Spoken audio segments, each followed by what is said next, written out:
Sa mundong puno ng pagmamadali, marami sa atin ang tahimik na lumalaban sa sariling pagod at bigat na nararamdaman.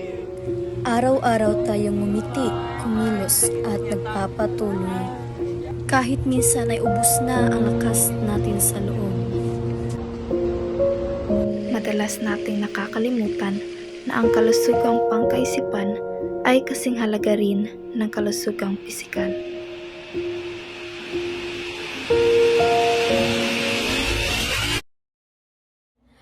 And you're always free to begin again. And you're always free to believe. When you find a place that your heart belongs, you'll never Pahinga tayo dahil mahalaga ka.